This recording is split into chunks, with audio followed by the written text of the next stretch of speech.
Hello friends, welcome to सावन निस्फील्ड। और सावन निस्फील्ड YouTube channel में आपका स्वागत है।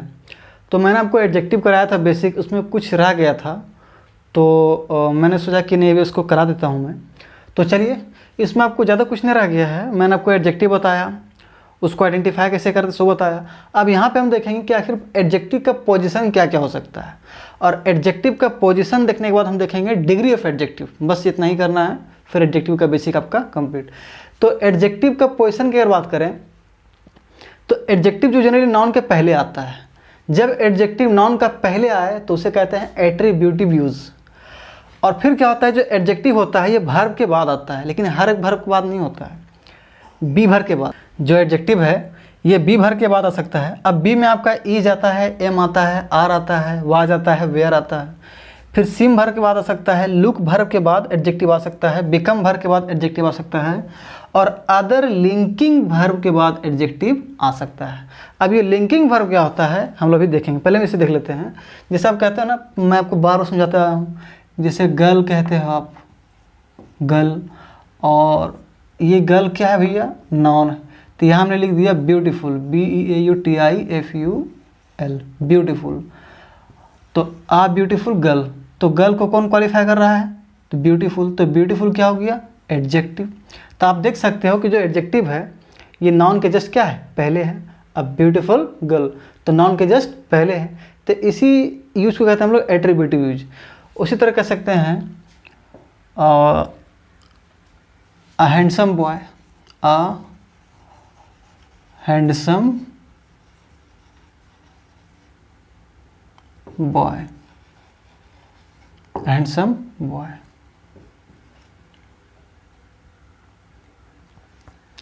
अब देखो यहाँ पर कि बॉय क्या है, नॉन है। तो नॉन को कौन क्वालिफाई कर रहा है, एडजेक्टिव। ये हैंडसम कि लड़का कैसा है, तो हैंडसम है। तो यहाँ भी जो, तो अगर ये हैंडसम वर्ड इस नॉन को क्वालिफाई कर रहा है तो ये क्या हो गया, एडजेक्टिव हो गया। पहली बात एडजेक्टिव हो गया। अब ये है नॉन, ये है एडजेक्टिव। तो आप यहाँ देख सकते हो कि जो एडजेक्टिव है नॉन के जस्ट पहले है, जो एडजेक्टिव है नॉन के जस्ट पहले है। तो इस तरह के यूज को हम लोग कहते हैं एट्रीब्यूटिव यूज। अब नेक्स्ट हम देखते हैं कि लिंकिंग वर्ब से हम लोग कैसे करते हैं। मतलब जो एडजेक्टिव का जो इस्तेमाल हो सकता है, तो एक तो नाउन का पहले हुआ, दूसरा बी वर्ब, बी मतलब होता है is, am, are, was, were. फिर सीम हो गया, लुक हो गया, बिकम हो गया, और अदर लिंकिंग वर्ब। तो इनके बाद एडजेक्टिव का इस्तेमाल हो सकता है। अब आप पूछेंगे कि इसके बाद ही क्यों, लिंकिंग वर्ब के बाद ही क्यों, हर वर्ब के बाद क्यों नहीं हो सकता है। तो चलिए उससे पहले हम ग्रामर एग्जाम्पल से समझते हैं। जैसे कहूँ मैं कि सी इज़ अफ्रेड, वह जो है डरी हुई। इसमें कोई दिक्कत है आपको? यहाँ देखो सी क्या है, प्रोनाउन। सी क्या है फ्रेंड, प्रोनाउन। तो सी प्रोनाउन है। अब अफ्रेड जो वर्ड है इसका मतलब होता है डरा हुआ, भयभीत। तो अफ्रेड जो है वह डरा हुआ है। तो ये डरा हुआ वर्ड किसके लिए है, सी के लिए, कि वह डरी हुई है, वह डरी हुई है। तो अफ्रेड वर्ड क्या कर रहा है, सी को क्वालिफाई कर रहा है। सी क्या है, प्रोनाउन। तो नाउन हो या प्रोनाउन को क्वालिफाई करना कहते हैं क्या, एडजेक्टिव। इसका मतलब अफ्रेड वर्ड क्या है फ्रेंड, एडजेक्टिव। अब यहाँ देखो कि जो अफ्रेड वर्ड जो एडजेक्टिव है वो क्या है, ईज वर्ब के बाद है ना। बी, बी में आपका ईज भी आता है, एम भी आता है, आर भी आता है, वाज भी आता है, वेयर भी आता है। तो इसके बाद क्या है, एडजेक्टिव का इस्तेमाल। तो बी वर्ब के बाद हो गया। अब चलिए हम देखते हैं कि आखिर लिंकिंग वर्ब के बाद इस्तेमाल क्यों होता है, कैसे होता है, और लिंकिंग वर्ब के बाद ही एडजेक्टिव का इस्तेमाल क्यों होता है, किसी और वर्ब के बाद क्यों नहीं हो सकता है। तो चलिए इसे भी हम देखते हैं। तो अगर मैं यहाँ पे लिख दूँ कि शी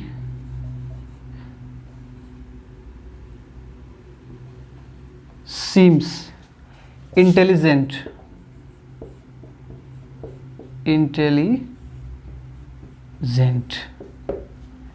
फिर मैं यहाँ लिखूँ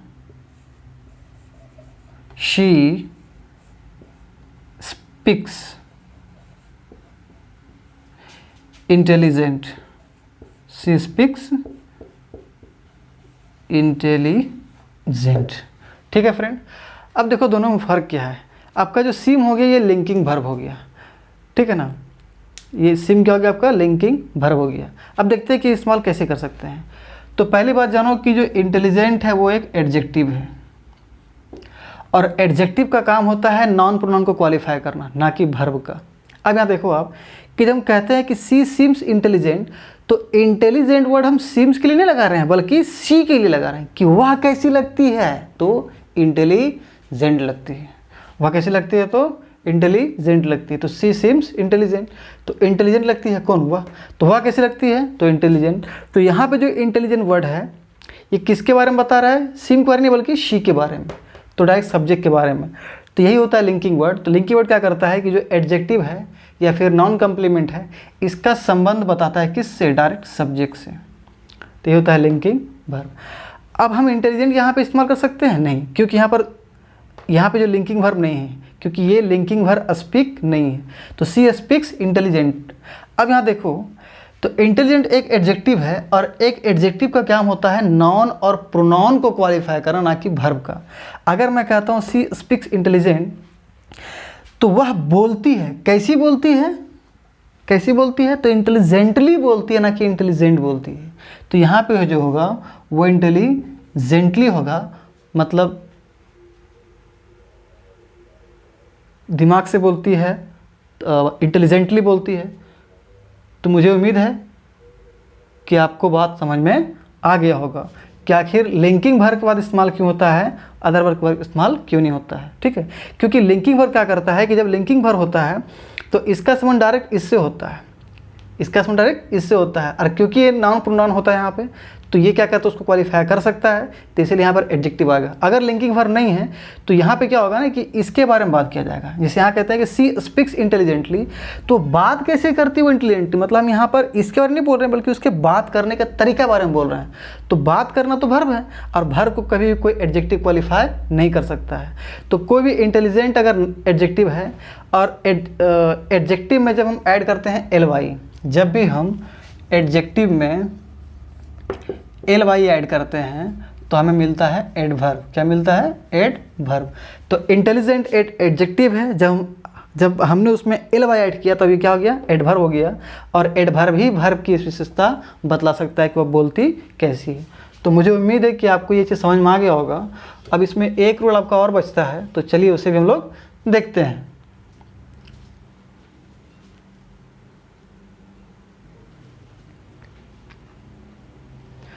जो हमारा नेक्स्ट है वो है कि जो एडजेक्टिव का जो इस्तेमाल होता है, जो एडजेक्टिव का जो हम लोग इस्तेमाल करते हैं, ये ऑब्जेक्ट के बाद हो सकता है, किसी ऑब्जेक्ट के बाद हो सकता है। अब मैंने आपको बताया था कि ऑब्जेक्ट को पहचानने का तरीका क्या है। तो ऑब्जेक्ट जो होता है चाहे तो वर्ब के बाद आएगा या फिर किसी प्रीपोजिशन के बाद आएगा। ऑब्जेक्ट जो है वो किसी वर्ब के बाद आएगा या फिर किसी प्रीपोजिशन के बाद आएगा। तो एडजेक्टिव का इस्तेमाल किसी ऑब्जेक्ट के बाद हो सकता है। अब जाहिर सी बात है कि जब ऑब्जेक्ट के बाद अगर एडजेक्टिव का इस्तेमाल होगा तो ऑब्जेक्ट से पहले कोई ना कोई वर्ब होगा। तो इसका मतलब verb plus object plus adjective. जैसे मैं कहूँ आई मेक यू हैप्पी, मैं तुम्हें खुश करता हूँ, मैं तुम्हें हंसाता हूँ, ठीक है, मैं तुम्हें खुश करता हूँ। तो आई मेक यू हैप्पी। तो यहाँ देखो वर्ब है आपका मेक, फिर ऑब्जेक्ट है आपका यू, और हैप्पी है आपका adjective.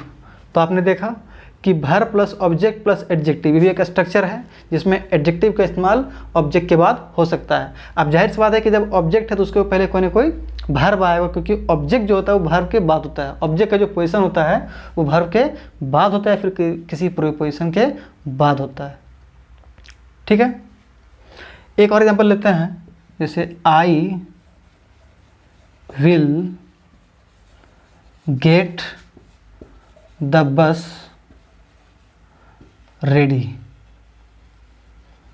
I will get the bus ready. अब यहाँ देखो कि गेट क्या है, वर्ब, द बस क्या है, ऑब्जेक्ट, और फिर रेडी क्या है, एडजेक्टिव। तो यहाँ पे वो फॉर्मूला शूट कर रहा है।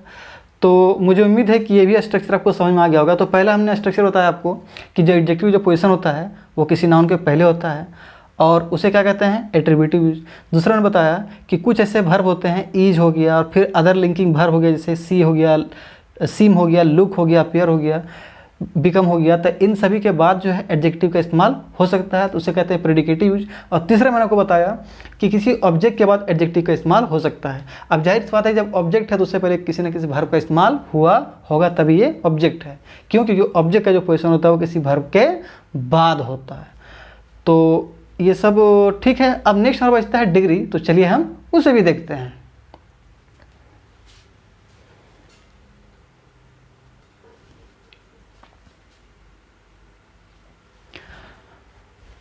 तो दोस्तों, अगर मैं आपसे कहूँ कि क्या आप टेम्परेचर, बॉडी के टेम्परेचर को माप सकते हैं, तो आप बोलेंगे यस। और अब जिसके जरिए ऐसा करते हैं उसे कहते हैं थर्मामीटर।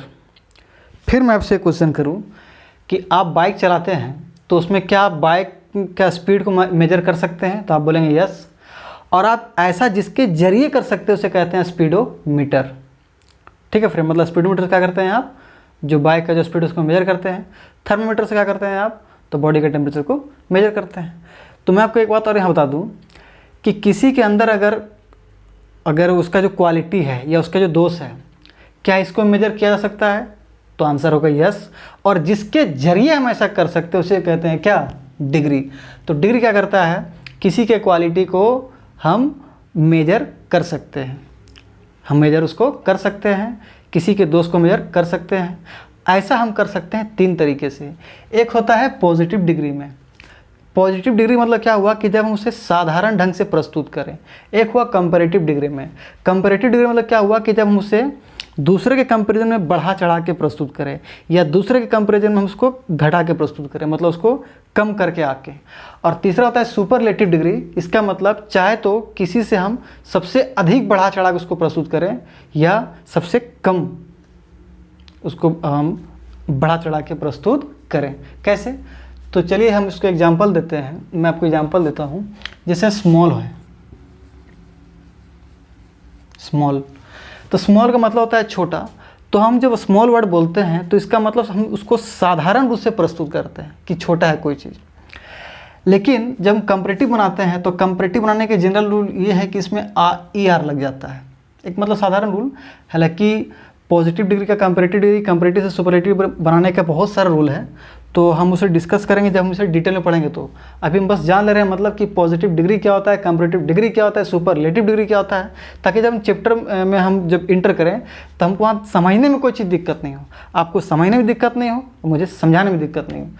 अब इसी का अगर मैं करूँ कंपैरेटिव डिग्री, तो इसमें क्या होता है, जनरली ER ऐड होता है। तो यहाँ पर हो जाएगा स्मॉलर, SMALL हो गया स्मॉल, और यहाँ ER ऐड हो जाएगा स्मॉलर। अगर मैं करूँ सुपरलेटिव डिग्री में तो यहाँ पे EST ऐड हो जाता है, तो स्मॉल ही रहेगा, स्मॉल, और EST तो स्मॉलेस्ट। ठीक है। मज़ेदार बात यह है कि जो कंपैरेटिव डिग्री होता है उसके बाद देन का इस्तेमाल होता है THA, और जो सुपरलेटिव डिग्री है उससे पहले दा का इस्तेमाल होता है। तो कभी नहीं कहेंगे स्मॉलेस्ट, जब बोलेंगे तो द स्मॉलेस्ट। अब हम ऐसा क्यों किए, तो स्मॉल जो हमने लिखा, तो स्मॉल का मतलब क्या हुआ कि ये पॉजिटिव डिग्री में, मतलब इसको हम साधारण रूप से प्रस्तुत कर रहे हैं। इसे हम क्या कर रहे हैं, साधारण रूप से प्रस्तुत कर रहे हैं। तो इसका इस्तेमाल जो हम कर रहे हैं स्मॉल, तो इसको हम साधारण ढंग से प्रस्तुत कर रहे हैं। ठीक है। अगर मैं कंपैरेटिव की बात करूँ स्मॉलर देन, तो इसका मतलब क्या है कि हम किसी दूसरे से कंपेयर कर रहे हैं कि हम उससे छोटे हैं, किसी दूसरे से कंपेयर कर रहे हैं कि उससे छोटे हैं। तो कंपैरेटिव डिग्री में क्या होता है कि जब इसका इस्तेमाल करते हैं हम, तो इसका मतलब ये होता है कि हम दूसरे कंपेयर में कितना बड़े हैं, या दूसरे कंपेयर में हम छोटे हैं, दूसरे कंपेयर में ज़्यादा हैं, दूसरे कंपेयर में हम कम हैं। तो दूसरे के कंपेयर में हम अपने आप को देखेंगे। सुपरलेटिव डिग्री में क्या होता है कि किसी चीज़ को इतना बढ़ा चढ़ा करके प्रस्तुत किया जाए कि वो चाहे तो सर्वोत्तम बन जाए, चाहे तो वो न्यूनतम बन जाए। जैसे अगर बोलते द स्मॉलेस्ट, तो अगर कोई स्कूल अगर है, अगर वहाँ बोले कि द स्मॉलेस्ट गर्ल, तो इसका मतलब ये है कि वो लड़की पूरा स्कूल में सबसे छोटी है, उससे छोटा कोई नहीं। अगर मैं बोल दूँ कि the smallest person in the world, तो इसका मतलब ये वो कि जो आदमी है जिसकी बात की जा रही है, तो ये पूरा दुनिया में सबसे छोटा है, मतलब उसको हम ऐसा बढ़ा चढ़ा प्रस्तुत करें कि पूरी क्या वो न्यूनतम हो जाए। ठीक है फ्रेंड। और भी एग्जाम्पल लेते हैं, समझते हैं। जैसे ग्रेट हो गया आपका, ये आपको हो गया ग्रेटर, क्योंकि ग्रेट में क्या होगा, ER लग जाएगा। जब ER लग जाएगा तो क्या हो जाएगा, फिर ये कंपैरेटिव डिग्री, और कंपैरेटिव डिग्री में किसका इस्तेमाल होता है, तो देन का, THAN। फिर सुपरलेटिव की बात अगर बात करें तो ग्रेट ही रहेगा, GREAT, और यहाँ पे क्या लग जाएगा, EST, तो ग्रेटेस्ट, ग्रेटेस्ट क्या आ जाएगा फ्रेंड, ग्रेटेस्ट।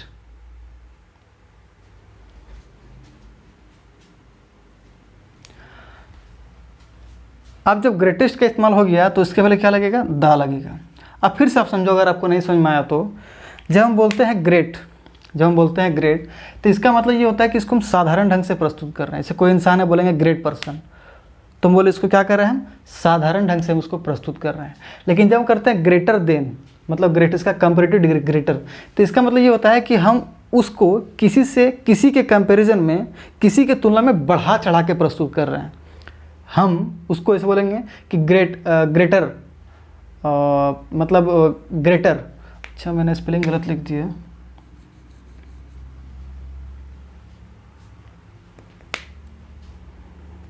जैसे मान के चलो कि ये एक फिगर है और एक ये फिगर है, तो मैं कहूँगा this figure is greater then this figure greater than that. मतलब ये जो फिगर है तो क्या है, मान के चलो ये सर्किल है और ये मान के चलो ये स्क्वायर है, ये स्क्वायर है, तो बोलेंगे, हम कहेंगे कि the length of circle is greater than the length of square, या perimeter of circle is greater than perimeter of square. इसका मतलब क्या हुआ कि ये जो है ना, ये इसके कंपैरिजन में क्या है, ज़्यादा है। तो जब हम कंपैरेटिव डिग्री इस्तेमाल करते हैं तो हम किसी से कंपैरिजन करते हैं कि हम उसके कंपेयर में क्या है, बड़ा है चाहे तो छोटा है।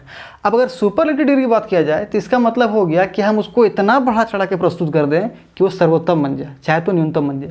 जैसे अगर मैं कहूँ द ग्रेटेस्ट, तो इसका मतलब ये हुआ कि वो सबसे मतलब सर्वोत्तम है। जैसे अगर मैं कहूँ कि Amitabh Bachchan is the greatest actor of the world, मतलब अमिताभ बच्चन जो है ये पूरा वर्ल्ड का जो है सबसे महान एक्टर है। अगर मैं कह दूँ कि Shakespeare is the greatest writer of the world, मतलब जो शेक्सपियर है ये पूरा वर्ल्ड का जो है वो सबसे महान राइटर है। जैसे कुछ दिन पहले स्टीफन हॉकिंग का डेथ हो गया, तो स्टीफन हॉकिंग जो था ये दुनिया का सबसे ग्रेटेस्ट साइंटिस्ट था अपने ज़माने में, ठीक है। और आज तक जो है एल्बर्ट आइंस्टाइन दुनिया का सबसे ग्रेटेस्ट साइंटिस्ट माना जाता है, तो वो थे, अब तो है नहीं। Albert Einstein was the greatest scientist of the world. इसका मतलब ये हुआ कि जो एल्बर्ट आइंस्टीन है वो पूरा दुनिया में सबसे महान साइंटिस्ट था, उससे महान कोई नहीं हुआ। तो इसका मतलब ये होता है कि जब सुपरलेटिव डिग्री हम बात करते हैं तो उसको इतना बढ़ा चढ़ा करके प्रस्तुत किया जाता है कि उससे ऊपर कोई नहीं, उससे ऊपर कोई नहीं। तो चलिए, मुझे उम्मीद है कि आपको पॉजिटिव डिग्री समझ में आएगा, कंपैरेटिव सुपरलेटिव हो गया। अब होता क्या है कि पॉजिटिव डिग्री में हम जा रहे हैं कंपैरेटिव डिग्री में, पॉजिटिव डिग्री से हम जा रहे हैं कंपैरेटिव डिग्री में, तो हमने क्या ऐड किया, ER। कंपैरेटिव जाना सुपरलेटिव डिग्री में, तो हम क्या करेंगे, पॉजिटिव से EST ऐड करेंगे। लेकिन मेरे भाई सब में ऐसा नहीं होता है, बहुत सारे ऐसे वर्ड होते हैं जो सिंगल सिलेबल नहीं होते हैं। मतलब जब हम सांस लेते हैं, जब बोलते हैं तो स्वर ऊपर नीचे एक से ज़्यादा बार होती है। जैसे ब्यूटीफुल, हैंडसम, तो ये सब ऐसे वर्ड हैं कि ब्यूटीफुल, तो ये सब ऐसे ब्यूटीफुल, तो ये सब ऐसे वर्ड हैं कि उसको एक बार नहीं बोल सकते। जैसे ग्रेट तो आप एक बार बोल दोगे, स्मॉल तो एक बार बोल दोगे आप, टॉल तो एक बार में आप कहते हो। लेकिन बोले ब्यूटीफुल बोलो तो ब्यूटीफुल, तो आपका जो आवाज़ है, जो सिलेबल है वो एक नहीं है बल्कि एक से ज़्यादा है। तो एक से ज़्यादा सिलेबल वाले जो वर्ड होते हैं उसका जो हम कंपैरेटिव या सुपरलेटिव बनाते हैं तो ER और EST ऐड करके नहीं बनाते हैं, बल्कि इसमें मोर लगता है। कंपैरेटिव में मोर लगेगा तो हम कहेंगे मोर ब्यूटीफुल, और यहाँ पे हम कहेंगे मोस्ट ब्यूटीफुल। क्या कहेंगे, मोस्ट ब्यूटीफुल।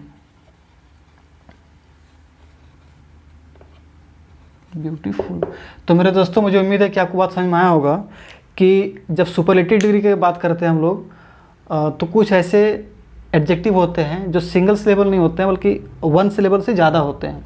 मतलब जब हम सांस लेते हैं उसको जब हम प्रोनाउंसिएशन करते हैं तो हमारा सांस जो है, आवाज़ जो है वो एक से ज़्यादा बार अटकता है। जैसे अगर कहें हम आपको स्मॉल कहना तो आप एक बार कह दोगे स्मॉल, कहेंगे ग्रेट कहें तब एक बार कह दो ग्रेट, लिटिल कहें तो लिटिल एक बार में हो गया। लेकिन बोलेंगे ब्यूटीफुल तब नहीं होगा, ब्यूटीफुल एक बार में होगा ही नहीं। हैंडसम तो दो बार हो रहा है। तो इसीलिए तो जो 1 सिलेबल से ज़्यादा जो वर्ड होते हैं, वैसे वर्ड जो मोर देन 1 सिलेबल होते हैं, तो उसका क्या होता है, कंपैरेटिव बनता है, तो उसमें मोर ऐड होता है, सुपरलेटिव बनता है तो मोस्ट ऐड होता है, ना कि कंपैरेटर में ER लगेगा, ना कि सुपरलेटिव में EST लगेगा। तो इसमें कभी नहीं होगा ब्यूटीफुलियर, कभी नहीं होगा ब्यूटीफुलिएस्ट, जब होगा तो मोर ब्यूटीफुल, मोस्ट ब्यूटीफुल। तो इसमें और भी बहुत सारे रूल हैं, तो उस रूल को हम पढ़ेंगे जब हम एडजेक्टिव पढ़ेंगे तब। आज के लिए इतना ही काफ़ी है, क्योंकि बेसिक नॉलेज मैं आपको दे रहा हूँ। अब कल हमारा शुरू होगा, उम्मीद है, देखते हैं, जो भी समझ में आएगा मैं शुरू करूँगा। तो थैंक यू, और मेरे वीडियो को लाइक करें, आप शेयर करें ज़्यादा से ज़्यादा, और उसको सब्सक्राइब करें। Thank you very much.